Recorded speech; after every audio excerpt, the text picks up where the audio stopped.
ভিডিওটি ক্লিক করার জন্য বেঙ্গল কোচিং 09 চ্যানেলের পক্ষ থেকে তোমাদের সকলকে স্বাগত।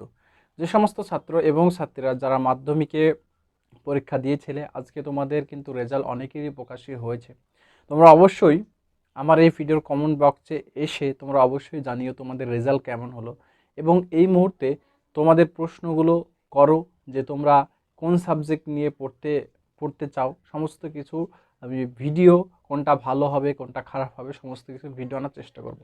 তো আজকের এই ভিডিওটা আমি বিশেষ করে আলোচনা করছি তাদের জন্য যারা ফেল করেছো কিংবা কম নাম্বার পেয়েছো। তোমাদের এখন করণীয় কি এবং সমস্ত কিছুটাই তোমাদের সামনে আমি তুলে ধরবো। তো ভিডিওটি প্রথম থেকে শেষ অবধি দেখো। যদি মনে হয় ভিডিওটি তোমার পক্ষে উপকার আসছে, তাহলে অবশ্যই চ্যানেলটিকে সাবস্ক্রাইব করে পাশে থাকা বেল নোটিফিকেশনটি অল করে রাখতে কিন্তু একদমই ভুলবে না।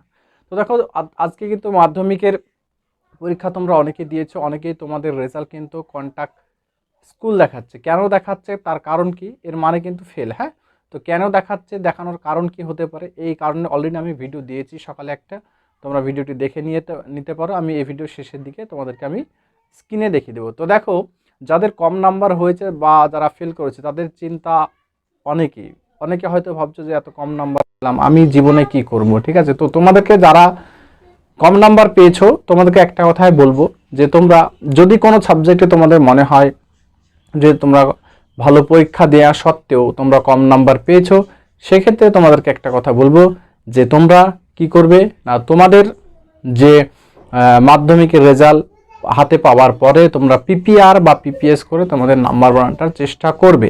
এছাড়াও তোমরা যেহেতু তোমাদের মাধ্যমিকের রেজাল্ট কম হয়েছে, তোমরা চেষ্টা করবে যে তোমাদের উচ্চ মাধ্যমিকের রেজাল্টটা কিন্তু ভালো করার। তোমাদের হাতে কিন্তু আরেকটি সুযোগ থাকলো, যাদের মাধ্যমিকের রেজাল্ট খারাপ হয়েছে তারা অবশ্যই উচ্চ মাধ্যমিকের যে রেজাল্টটা রয়েছে সেটা চেষ্টা করো ভালো করার, তবে কিন্তু তোমরা ভালো ভালো কলেজে চান্স পাওয়ার চেষ্টা করবে।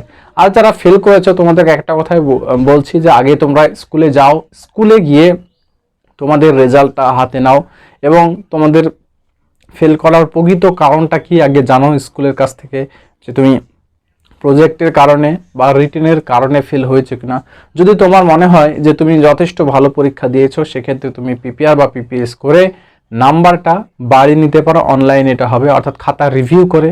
আর দেখছো যে তুমি ফেল হয়েছে, দেখো ফেল অনেকেই হয়, তো বলছি না যে ফেল হওয়াটা ভালো জিনিস। তো যারা ফেল হয়েছে তাদেরকে একটা কথাই বলবো যে তোমরা অবশ্যই আবার নতুনভাবে শুরু করো, আবার পড়াশোনা শুরু করো। একবার ফেল হয়েছো সে ঠিক আছে, কিন্তু যে ভুলটা করেছিলে, যেখানে তোমার ভুল ভ্রান্তি হয়েছে, সেই ভুলগুলো শুধরানোর চেষ্টা করো, যে আবার নতুনভাবে শুরু করো। দেখো, একবার পা পিছলালে তুমি কি কোনো জিনিস ছেড়ে দিতে চাই কোনো জায়গায় যেতে গিয়ে বা কোনো সিঁড়িতে? এক্ষেত্রে তোমাকে একটা কথাই বলবো যে তুমি অবশ্যই নতুনভাবে শুরু করো, এবং তোমার যে ভুল ভ্রান্তিগুলো রয়েছে, তুমি যে পড়াশোনা করোনি বা অন্য যে কারণগুলো রয়েছে, সেই কারণগুলো তুমি আগে সমাধান করার চেষ্টা করো এবং সঠিক পথে এগিয়ে যাও। দেখো, একবার রেজাল্ট খারাপ হয়েছে গিয়ে যে তোমার হাতে এখনো বয়স অল্প, সময় অল্প, হয়তো বা খারাপ লাগছে এই দিনে যে সমবয়সী যারা বন্ধুরা তারা কিন্তু এক ক্লাস উপরে কিন্তু চলে গেল তোমাদের থেকে। তো তোমাদেরকে একটা কথাই বলবো, এটা খারাপ লাগারই বিষয়। তো তারপরে একটা কথা বলছি যে এখান থেকে দমে থাকলে হবে না। যারা খারাপ রেজাল্ট করেছো কিংবা যারা ফেল করেছো, তোমাদের সকলের জন্য বলছি আবার নতুনভাবে তোমরা পড়াশোনা শুরু করে দাও। যে সমস্ত ভুল ভ্রান্তিগুলো তোমাদের হয়েছিল, সেই সমস্ত ভুল ভ্রান্তিগুলো তোমরা সমাধান করে এগিয়ে যাও। ভিডিওটি আজকের এই পর্যন্ত। যদি কারো প্রশ্ন থাকে তাহলে অবশ্যই আমার কমেন্ট বক্সে এসে কমেন্ট করো, তার আমি যথাযথ উত্তর দেওয়ার চেষ্টা করব। সকলে ভালো থেকো, সুস্থ থেকো, ধন্যবাদ।